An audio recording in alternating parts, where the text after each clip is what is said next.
boleh nggak haji di metaverse? Nah,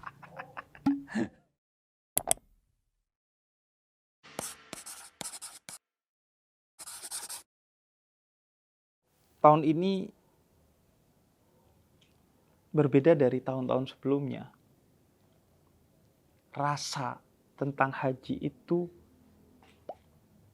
terasa betul pada diri gua. Mungkin banyak faktor ya. Yang pertama dan utama mungkin karena komitmen untuk berangkat haji itu sudah mulai muncul seiring usia yang mulai menuju kolonial dari milenial. Bisa juga karena sudah 2 tahun haji tidak bisa dilakukan secara serentak seperti sebelum-sebelumnya lantaran pandemi, dan tahun ini adalah tahun pertama di mana kehangatan, keramaian, kemudian euforia hingga histeria haji itu terasa betul hingga ke tanah air lantaran orang-orang yang berangkat haji itu penuh dengan kegembiraan. Karena akhirnya mereka yang sudah menunggu tertunda 2 tahun bisa berangkat ke tanah suci untuk merasakan kehadiran Tuhan dengan jarak terdekat ke kiblat yang selama puluhan tahun menjadi arah sujud mereka. Karena itu juga banyak sekali bertebaran foto-foto dan video-video di media sosial tentang mereka yang berangkat haji. Dan itu baik karena menjadi motivasi bagi yang lain untuk yuk kita mulai mempersiapkan diri untuk berangkat haji gitu. Apalagi kita yang mampu. Yang nggak mampu sekalipun melihatnya itu mungkin dengan tangis. Dan akhirnya paling tidak mereka memantapkan hatinya untuk berdoa agar Allah memberikan cara yang tiada terkira olehnya untuk berangkat haji. Karena percayalah bahwa berangkat haji itu soal undangan dari Allah. Betapapun kita punya keluasan fisik dan ekonomi, kalau Allah tidak memanggil sehingga kita tidak memiliki niat, akhirnya tidak pernah muncul tuh niat, komitmen, serta usaha untuk menuju ke sana. Tapi kalau Allah sudah memanggilnya, berapa banyak cerita orang yang berangkat haji padahal dia bukan siapa-siapa secara ekonomi, tapi dibuat sedemikian rupa, justru dia kemudian diundang oleh Allah melalui tangan-tangan yang tidak dia pernah prediksi sebelumnya. Dan mungkin juga karena tahun ini bahkan foto-foto haji itu sampai ke gadget gue secara langsung. Entah melalui grup-grup WhatsApp ataupun secara langsung yang dikirim ke gue. Karena tahun ini banyak sekali temen gue yang berangkat haji. Dan akhirnya gue ngerasa, iya ya, kayaknya gue juga harus udah mempersiapkan diri untuk haji.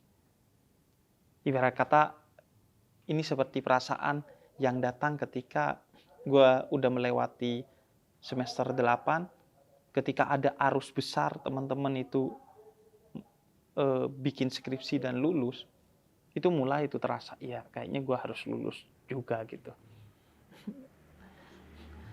Dan mereka happy di sana dalam pengertian yang sejati. Mereka juga sebagian pernah jalan ke Eropa, ke Turki, ke Timur Tengah untuk jalan-jalan, entah belajar. Tapi kehappy-annya itu berbeda ketika haji. ada suara kebahagiaan yang sejati dari lubuk hati mereka. Bahkan sebagian mereka hingga menangis sambil berkata, lu harus ke sini, lu harus ke sini. Karena mereka merasakan dahsyatnya kekuatan spiritual dalam ibadah haji itu. Ya bayangkan saja, selain bahwa ibadah haji itu adalah kewajiban, ibadah haji itu adalah momen di mana orang berangkat ke sana dengan niat tulus, merendahkan dirinya sebagai pendosa, memanjatkan zikir dan doa, menangis, dan lain sebagainya. Di samping itu juga mereka menyampaikan foto-foto dan video-video bagaimana fasilitas haji yang diberikan oleh semua pihak yang berada di bawah orkestrasi Kementerian Agama Republik Indonesia itu begitu baik. Gue dikasih foto ketika mereka wukuf di Arafah. Ada tenda yang udah dilengkapi dengan AC yang sangat mencukupi. Bahkan bukan hanya disediakan karpet di tenda itu, tapi juga kasur dan bantal. Serta toilet yang memadai. Yang tahun ini itu jumlahnya ditingkatkan 2 kali lipat sehingga antreannya relatif tidak panjang. Dan juga mereka berkirim tentang petugas haji yang mereka rasakan ketulusan dan keikhlasannya. Dilengkapi dengan foto-foto yang sempat juga gue share di media sosial gue, bagaimana mereka membantu orang-orang tua ketika sakit, ketika kakinya melepuh, mereka olesi dengan tangan mereka sendiri obat oles ke kakinya. Bahkan sebagian ada yang menggendong orang-orang tua itu untuk melakukan aktivitas ini dan itu saat mereka melakukan haji. Misalnya ada foto ini nih. Melihat foto itu, benak gue terlempar ke kisah Uwais Al-Qarni. Seorang yang hidup di zaman Nabi tapi gak sempat ketemu Nabi. Namun Nabi memujinya hingga meminta Sayyidina Umar menyampaikan salam Nabi kepada Uwais Al-Qarni, serta Sayyidina Umar juga diminta untuk meminta doa kepada Uwais Al-Qarni. Lantaran Uwais Al-Qarni seorang yang dengan tulus menggendong ibunya dari Yaman ke Mekah karena ibunya ingin menunaikan ibadah haji. Tapi gue kadang melihat semua fasilitas yang mewah itu muncul anomali juga. Di tengah aktivitas yang mewah dan membuat kita enjoy dalam haji, itu juga ada sesuatu yang perlu kita waspadai secara batin. Secara lahir itu tentu perlu kita syukuri, tapi secara batin perlu diwaspadai agar kita tidak justru leha-leha dalam menunaikan ibadah haji lantaran fasilitas yang sangat baik itu, sehingga kita kemudian lalai untuk merasakan tantangan dalam ibadah haji itu. Karena bagaimanapun ibadah haji itu juga bermakna ibadah fisik. Rasakan teriknya matahari, rasakan panasnya kaki. Rasakan bahwa kita ini bukan siapa-siapa di hadapan Allah. Allah bisa saja menghancurkan kita dalam sepersekian detik. Begitu sekejap. merasakan beratnya Rasul ketika dulu haji.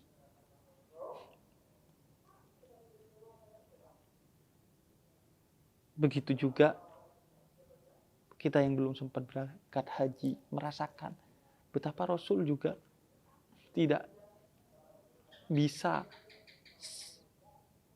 menentukan berangkat haji sesuai dengan keinginan beliau, karena beberapa kali Rasul dihalangi untuk berangkat umroh dan juga haji oleh orang-orang musyrik Mekah ketika Rasul berada di Madinah dan harus masuk ke Mekah dihalangi. Hingga kemudian terjadilah perjanjian Hudaibiyah yang menyebabkan Rasul batal umroh. Rasakan kita yang mungkin belum sempat ke sana, sebagaimana perasaan Rasul saat itu.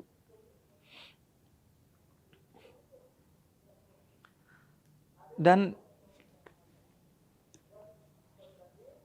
karena keinginan yang besar itu, hingga kemudian entah apa yang ada di benak beberapa teman gua dan followers gua di media sosial hingga nanya, boleh nggak haji di metaverse? Nah, mungkin mereka punya niat yang baik. Saking inginnya berangkat haji, tapi mereka sadar bahwa diri mereka tidak mampu untuk berangkat haji, masih menjadi sobat miskin. Apakah saya haji ke metaverse aja? Itu pun VR-nya pinjem punya temannya yang punya. Karena dia secara ekonomi berada tepat di garis kemiskinan sehingga tidak mampu beli VR. Pikiran ini muncul karena pada akhir 2021 kemarin, mungkin juga dipicu lantaran pandemi, orang nggak bisa berangkat haji dan umroh, dan juga karena hebohnya teknologi baru berbasis metaverse, Arab Saudi bikin apa yang disebut dengan Virtual Blackstone Initiative atau inisiatif Hajar Aswad virtual, di mana beredar foto Syekh Abdurrahman bin Abdul Aziz As-Sudais itu menggunakan VR dan merasakan menyentuh Hajar Aswad secara virtual di alam metaverse itu. Akhirnya berkembang tuh perbincangan di media sosial atau di tongkrongan, boleh nggak ya haji ke metaverse gitu? Ya, gue sih bilang boleh, asalkan lo rela nanti surganya di metaverse juga. Jadi tidak nyata surga Anda. Tapi sebenarnya sih para ulama secara tidak langsung udah membahas ini. Khususnya dalam madhab Syafi'i, Imam Nawawi dan Imam Rafi'i itu menjelaskan bahwa haji itu mensyaratkan sahnya adalah kehadiran secara fisik. Jadi ketika wukuf, dia harus hadir secara fisik di Padang Arafah. Begitu juga ketika tawaf, dia juga harus hadir secara fisik di Masjidil Haram. Bahkan dianjurkan untuk mendapatkan keutamaan dari tawaf, itu posisi tawaf kita lebih dekat dengan Ka'bah. Kalau memang memungkinkan. Kalau nggak memungkinkan, nggak apa-apa, agak jauh, asalkan tetap di area Masjidil Haram. Jadi tentu haji di metaverse itu tidak sah. Tapi seperti inisiatif yang dijelaskan oleh Syekh Sudais bahwa tujuannya sebenarnya bukan untuk kita berpikir boleh nggak ya haji di metaverse, tidak, tentu nggak boleh. Tapi tujuannya adalah pertama, sebagai media pembelajaran bagi anak-anak atau orang tua tentang manasik haji. Jadi agar pembelajaran manasik hajinya lebih maksimal, bisa melalui teknologi metaverse. Karena kadang banyak orang yang belajar manasik haji melalui buku, walaupun ada gambarnya, bahkan ada videonya, ketika nyampe di sana bingung. Maka pembelajaran berbasis metaverse atau manasik haji berbasis metaverse tentu akan lebih membuat orang nggak bingung ketika di sana. Karena relatif sudah lebih nyata. Yang kedua juga mungkin untuk membuat kita semakin ingin berangkat haji. Semakin rindu Baitullah, sehingga semakin mantap niat kita untuk berhaji.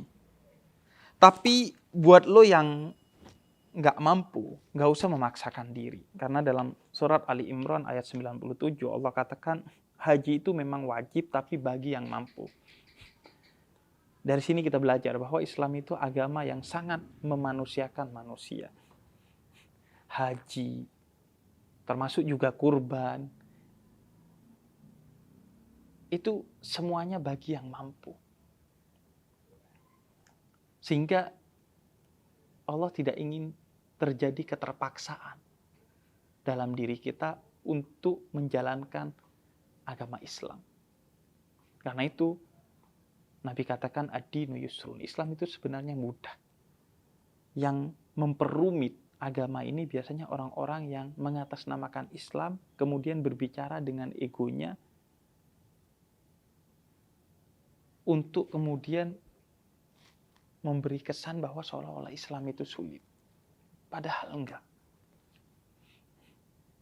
Lu gak mampu haji, ya lu gak apa-apa gak berangkat haji. Tapi paling tidak, sebagaimana kita lihat dalam kisah-kisah agung zaman dulu, milikilah niat dalam hati secara tulus untuk kita berangkat haji suatu hari nanti, entah kapan. Dan implementasikan niat itu secara nyata dalam bentuk menabung, walaupun sedikit demi sedikit. Sebagai bentuk perwujudan bahwa kita memang serius dengan niat untuk berangkat haji. Sehingga, kalaupun kita tidak sampai waktu berangkat haji, tapi kita telah dihitung sebagai hambanya yang telah memiliki niat baik untuk berangkat haji. Dan niat seorang mukmin itu adalah amalnya. Artinya walaupun tidak kesampaian karena faktor kesehatan, waktu, kemudian administrasi dan lain sebagainya, tapi paling tidak insya Allah di mata Allah kita telah dihitung sebagai hambanya yang mabrur, meskipun tidak berangkat ke Baitullah. Karena banyak cerita seperti di zaman tabi'in, Ali al-Muwaffa yang menabung walaupun dia miskin untuk berangkat haji, dan akhirnya gak berangkat haji karena hasil tabungannya diberikan kepada tetangganya yang kelaparan. Tapi didapati oleh salah satu jamaah haji, Abdullah bin Al-Mubarak. Ali al-Muwaffaq ini berada di tengah orang-orang yang berangkat haji, dan dalam mimpi Abdullah bin Al-Mubarak, malaikat menyampaikan bahwa dia menjadi jamaah haji yang paling diterima amalnya oleh Allah. Padahal dia gak berangkat ke Baitullah, tapi hati yang tulus, yang diimplementasikan dalam bentuk menabung. Dan orang yang menabung dalam komitmen untuk berangkat haji, jika dia wafat sebelum berangkat haji, berarti dia dicatat sebagai hambanya yang sedang menabung untuk berangkat haji. Sehingga itu menjadi insya Allah alasan untuk kita tergolong sebagai orang-orang yang husnul khotimah atau mati dalam keadaan baik. Dan selain kemampuan fisik yang harus disiapkan oleh orang yang mau berangkat haji, kemampuan emosional dan mental, kemudian kemampuan finansial, juga kemampuan intelektual dan spiritual. Apa maksudnya? Mulailah untuk belajar apa itu haji, syarat sahnya, dan apa yang harus dilakukan nanti di sana. Dan juga apa itu haji secara makna, agar kita bisa menghayatinya secara spiritual. Itu semua sebagai bentuk implementasi dari niat kita bahwa kita betul-betul serius mau haji, sehingga Allah akan membukakan jalan bagi kita untuk berangkat haji.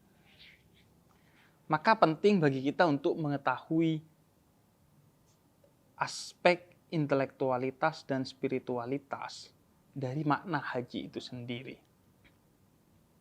Karena kalau aspek jurisprudensinya atau hukum ritualnya itu mudah untuk kita dapati.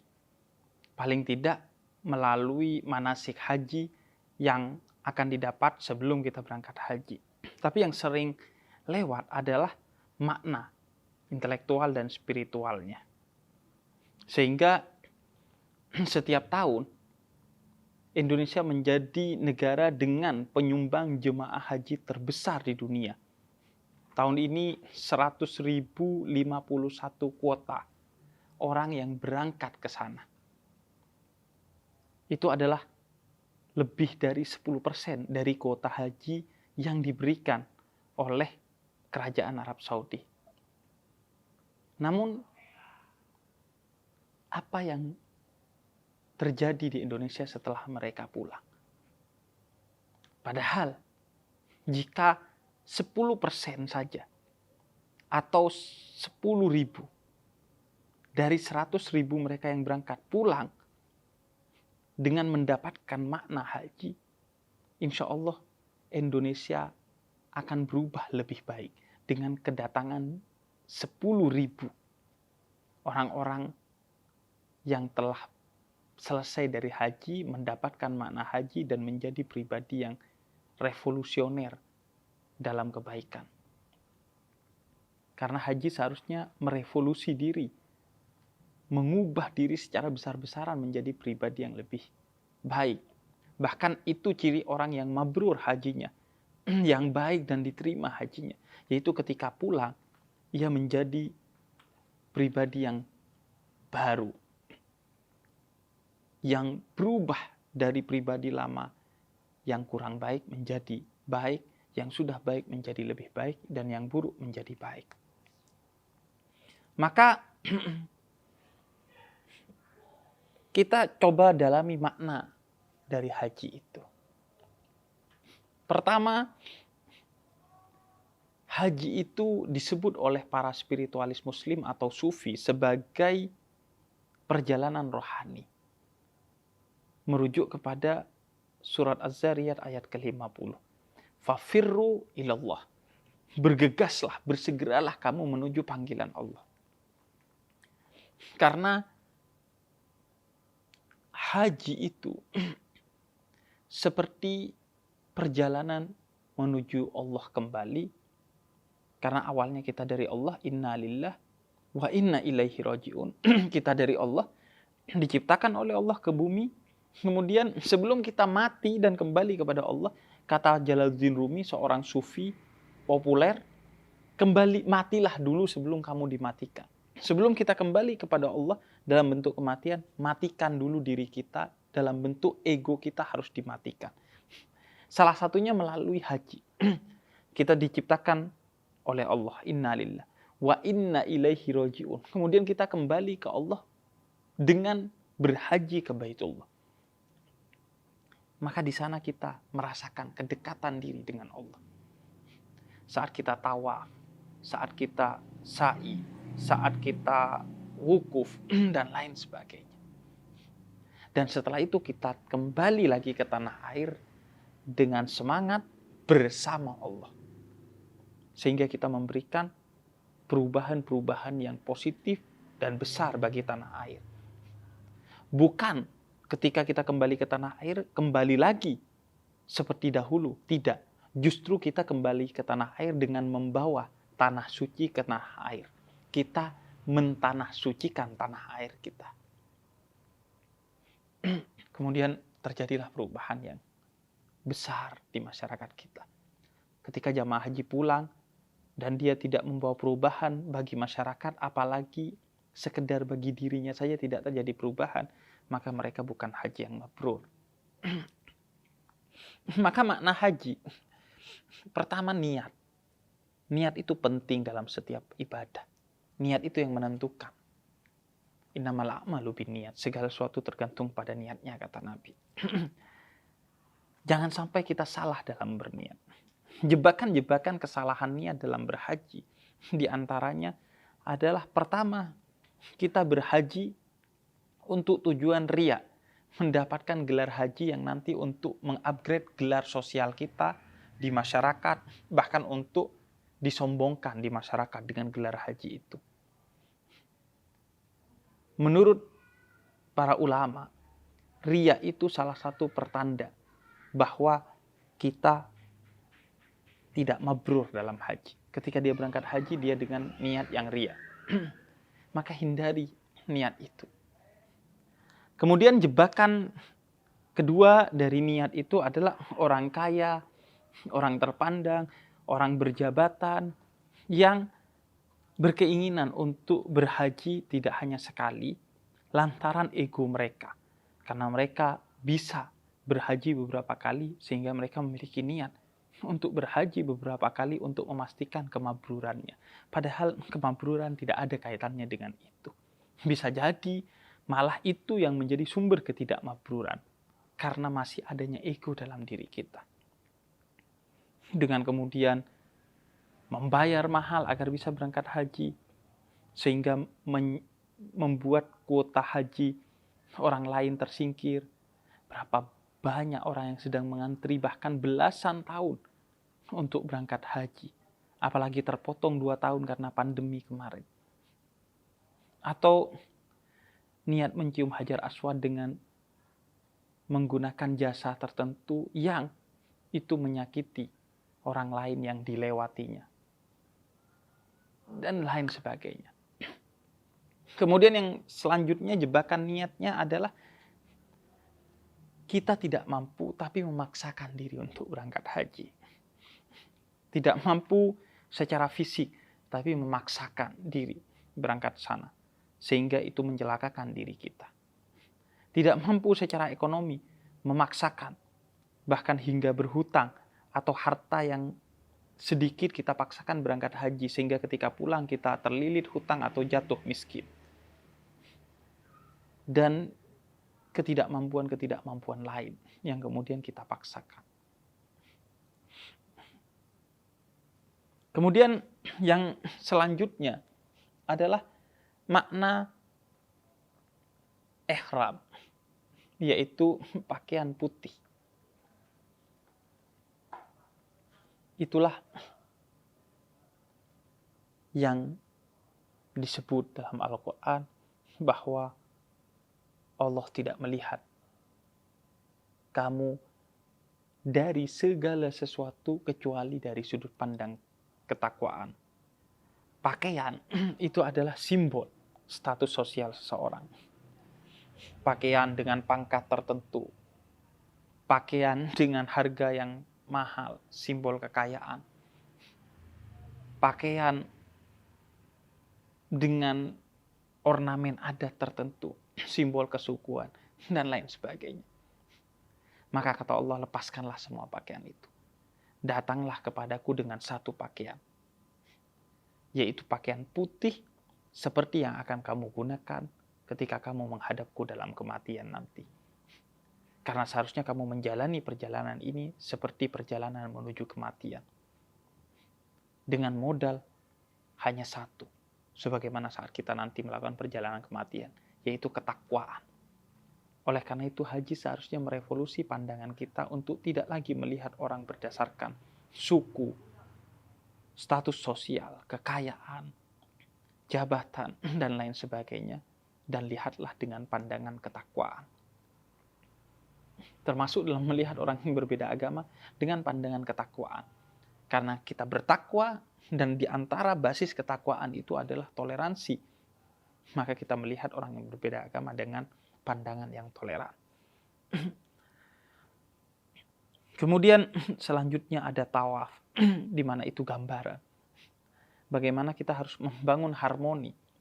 Bayangin kalau saat tawaf itu ada beberapa orang yang sepakat untuk ngeprank tiba-tiba berhenti.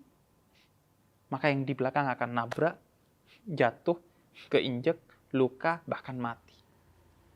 Karena itu tawaf itu maknanya adalah mari kita membangun harmoni di antara kita. Selangkah demi selangkah. Dan juga tawaf sebagai gambaran bahwa Ka'bah sebagai pusat spiritualitas kita, sebagai simbolisasi dari Baitullah, rumah Allah, dia seharusnya menjadi poros dari pergerakan kita yang mengitarinya. Jangan bergerak kecuali bernilai ibadah. Jangan melakukan sesuatu kecuali bernilai ibadah. Dan wukuf, inti dari ibadah haji, jarak terdekat kita dengan Allah. Semua orang ketika bicara pengalaman hajinya, pasti yang paling di-highlight adalah pengalaman wukuf. Kata saudara saya, saat saya wukuf, seolah-olah Tuhan sejengkal di depan saya. Kata teman saya, saat saya wukuf, seolah-olah saya menonton keagungan Allah. Teman yang lain bercerita, saat saya wukuf, seolah-olah saya diperlihatkan kemaksiatan-kemaksiatan yang pernah saya lakukan. Orang lain bercerita, saat saya wukuf, orang tua saya yang telah wafat datang kembali kepada diri saya. Dan cerita-cerita amazing lainnya. Wukuf adalah simbol bahwa penting bagi kita sesekali berdiam diri, sejenak merasakan kehadiran Allah dalam sepi. Mengoreksi apa yang sudah kita lakukan selama ini, apakah sudah tepat atau tidak. Merasakan kedamaian.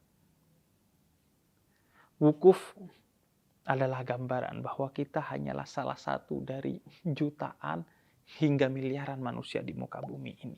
Maka tak ada yang kamu bisa sombongkan. Wukuf juga simbol silaturahmi, di mana manusia berkumpul 1 juta lebih di sana. Sehingga kamu bisa saling mengenal, saling bersilaturahmi, saling bersama di sana.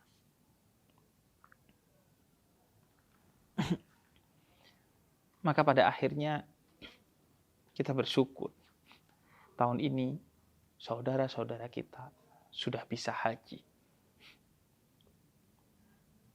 Kita juga berterima kasih karena Kementerian Agama Republik Indonesia telah memfasilitasi prosesi haji dengan baik. Dan kini yang tersisa adalah kita berdoa. Semoga suatu hari kita bisa juga ke sana.